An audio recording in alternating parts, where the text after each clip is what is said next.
خواتین حضرات، infection control society ایسے مضامین آپ کی سماعت کے لیے پیش کرنا چاہتی ہے جو کہ بیسک مسائل ہیں انفیکشنز کے۔ آج کل کے دور میں اینٹی مائکروبیل ریزسٹنس کے اوپر بہت زیادہ لکھا جا رہا ہے اور بہت زیادہ توجہ دی جا رہی ہے۔ اینٹی مائکروبیل ریزسٹنس ہے کیا؟ اینٹی مائکروبیل ریزسٹنس جو ہے وہ جراثیموں کی وہ طاقت ہے جو دواؤں کے سلسلے میں جو کہ ان کو زندہ رکھتی ہے، یعنی کہ جن دواؤں سے، جن میڈیسن سے جراثیم کو مارا جا سکتا تھا یا بیکٹیریا اس کو ختم کیا جا سکتا تھا جس لیول پہ، اب ان دواؤں سے بیکٹیریا پر یا ان جراثیموں پہ اثر نہیں ہوتا اور وہ زندہ رہتے ہیں اور بیماری کو پرولونگ رکھتے ہیں اور بیماری پیدا کرتے رہتے ہیں۔ اس طرح جو جراثیم ہیں یا بیکٹیریاز ہیں، انہوں نے ایسے انزائم اپنے اندر ڈیولپ کر لیے ہیں جو کہ اینٹی بائیوٹکس کو بے اثر کر دیتے ہیں، اور antibiotic, antimicrobial drugs جو ہیں وہ اثر انداز نہیں ہوتی اور وہ جراثیم سروائیو کرتے ہیں اور بیماری اپنی جگہ موجود رہتی ہے اور وہ مزید بیماری پھیلانے کا سبب بھی بنتے ہیں۔ اس طرح یہ دیکھا گیا ہے کہ اب بے شمار ایسے جراثیم پیدا ہو گئے ہیں جو اینٹی مائکروبیل ریزسٹنس پیدا کر سکتے ہیں۔ ان میں خاص طور قابل ذکر جو ہیں ٹوبرکل بیسیلائی کے جراثیم ہیں۔ اب ٹوبرکل بیسیلائی کی جو جراثیم ہیں مائکو بیکٹیریم ٹوبرکلوسس کے، ان کو جو ریزسٹنٹ آرگنزم ہیں انہیں ملٹی ڈرگ ریزسٹنٹ ٹوبرکل بیسیلائی کہا جاتا ہے۔ تقریباً ہر سال 4,40,000 نئے cases multi drug resistant tubercle بیسیلائی کے سامنے آ رہے ہیں، اور ان میں سے 4,40,000 میں سے تقریباً 1,50,000 افراد کی موت بھی واقع ہو جاتی ہے، جو کہ بہت بڑا فگر ہے۔ تقریباً 1/3 افراد جو ہیں ان میں سے موت کا شکار ہو جاتے ہیں۔ تو اس طرح اگر ملٹی ڈرگ ریزسٹنس ڈیولپ ہونے سے اور مسائل جو پیدا ہو رہے ہیں وہ یہ ہے کہ اگر جو بھی ان جراثیموں سے انفیکٹ ہوگا جو ملٹی ڈرگ ریزسٹنس آلریڈی موجود ہے، تو ان میں علاج کا اخراج جو ہے وہ بھی بہت زیادہ ہو جائیں گے اور ان کے موت کی یعنی کہ موت واقع ہونے کے چانسز بھی زیادہ سے زیادہ ہو جاتے ہیں۔ مارٹیلیٹی ریٹ جو ہے نا بڑھ جاتا ہے۔ اس کے علاوہ کچھ ایسی اور بھی دوائیں ہیں جو کہ بے اثر ہوتی جا رہی ہیں، جو کہ جیسے ملیریا کے لیے استعمال کی جاتی تھی، وہ دوائیں بھی خاصی بے اثر ہوتی جا رہی ہیں اور ملیریا پہ اثر انداز نہیں ہوتی، یعنی کہ ملیریا کے پیراسائٹ پر اثر انداز نہیں ہوتی اور ملیریا کے پیراسائٹ کو ختم نہیں کرتی۔ اس طرح کوئی جراثیم جو ہے ہاسپٹل ایکوائرڈ انفیکشن کاز کرتے ہیں، جیسے اسٹیفلوکوکس آریس ہے۔ اسٹیفلوکوکس آریس کے بھی بے شمار کیسز ایسے سامنے آ رہے ہیں جو کہ ہائیلی ریزسٹنٹ اور ہوتے ہیں، اور اس کے بعد وہ بڑی مشکل سے اور second line of action of drug سے اور بڑی لانگ ٹریٹمنٹ سے ٹریٹمنٹ ہوتا ہے۔ ان مسائل کو سامنے رکھتے ہوئے ہم بتانا چاہیں گے کہ دنیا کے لیے ان مسائل کے کیا اثرات ہوں گے۔ اینٹی مائکروبیل ریزسٹنس کی وجہ سے جو انفیکشن پیدا ہوتا ہے اور جو جراثیم انفیکشن پیدا کرتے ہیں، وہ دواؤں جو اسٹینڈرڈ ٹریٹمنٹ ہے اس سے وہ بیماری ختم نہیں ہو سکتی، اور النس جو ہے، بیماری جو ہے نا وہ لمبی کھنچتی ہے اور چانسز ہوتے ہیں کہ موت واقع ہو جائے۔ اینٹی مائکروبیل ریزسٹنس جو ہے اس کو کنٹرول کرنا بھی مشکل ہے، اس کو کنٹرول کرنا، انفیکشس ڈیزیز کو کنٹرول کرنا کافی مشکل ہے۔ جو بھی احتیاطی تدابیر اور جو بھی احتیاطی سلسلے اور وہ جو تدابیر اختیار کی جاتی تھیں وہ اب مشکلات کا شکار ہوتی جا رہی ہیں اور انفیکشن پھیلنے کے مسائل بڑھتے جا رہے ہیں۔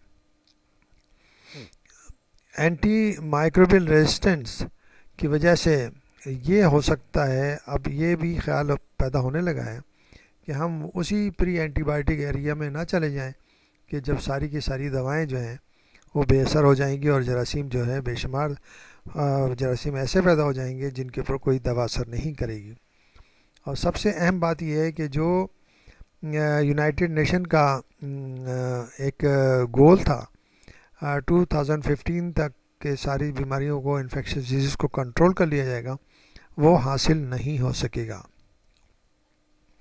اینٹی مائکروبیل ریزسٹنٹ کی وجہ سے ہیلتھ کیئر کاسٹ جو ہے وہ بے انتہا طور پر بڑھ جاتی ہے. ہاسپٹل اسٹے بڑھ جاتا ہے. ہاسپٹل کے بیڈ جو ہیں وہ ایکوائر رہتے ہیں. عام طور پر معمولی سے کسی آپریشن کے دوران اگر کوئی ایسا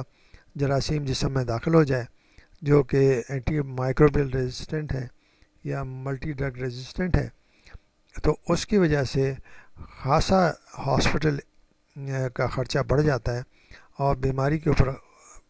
اخراجات بہت زیادہ بڑھ جاتے ہیں، جو کہ عام زندگی کے مسائل کو مزید متاثر کر دیتے ہیں.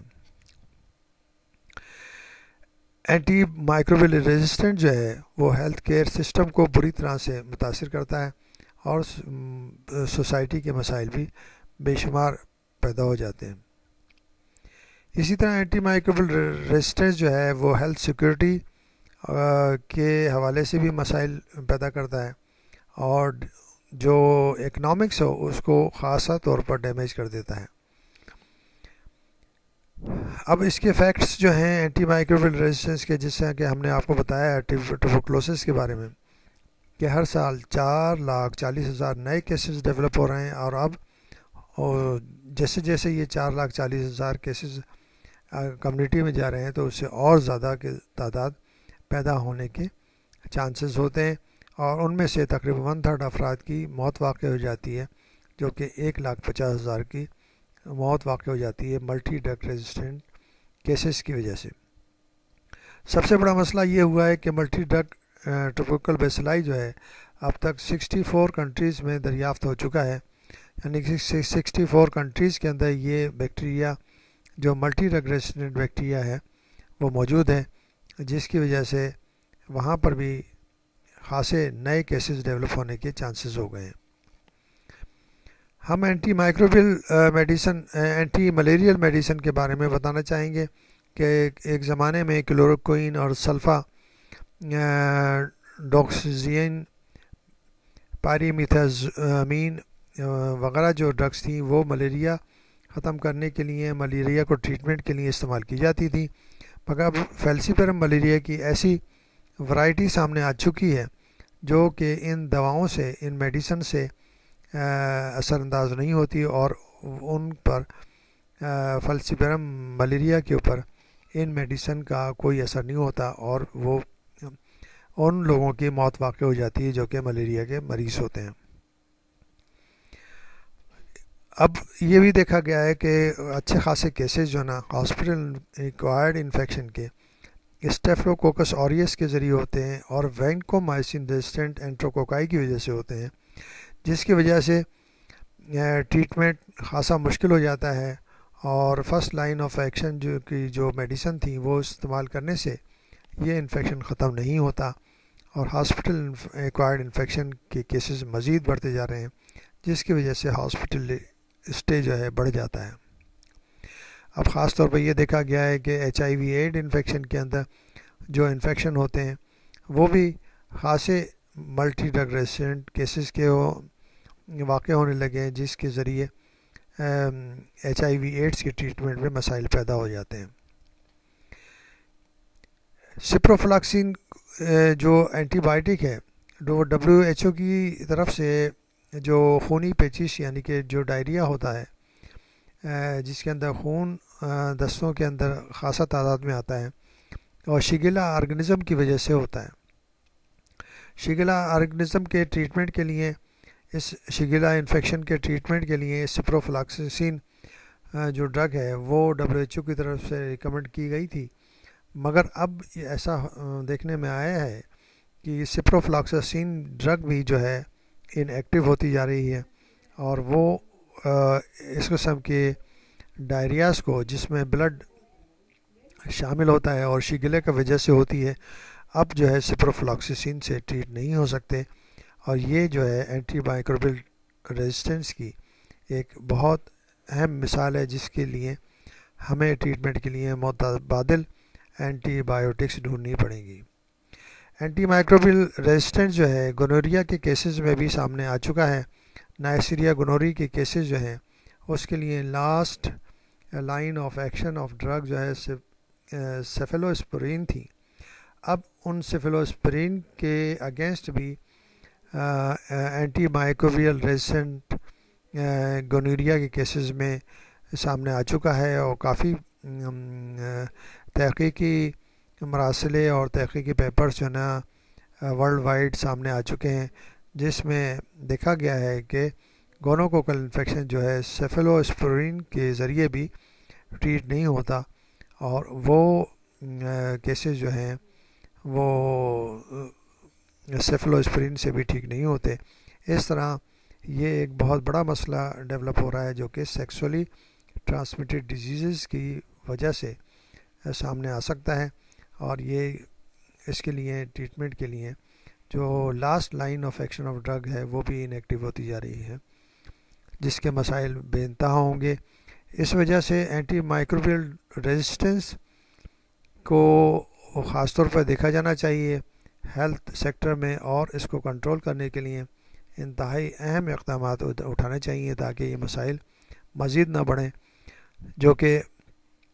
ہم دیکھ رہے ہیں کہ ایک اسٹیج ایسا آئے گا جس وقت کہ کوئی ڈرگ بھی ایسی قابل نہیں رہے گی کہ وہ جراثیموں کو ختم کر سکے۔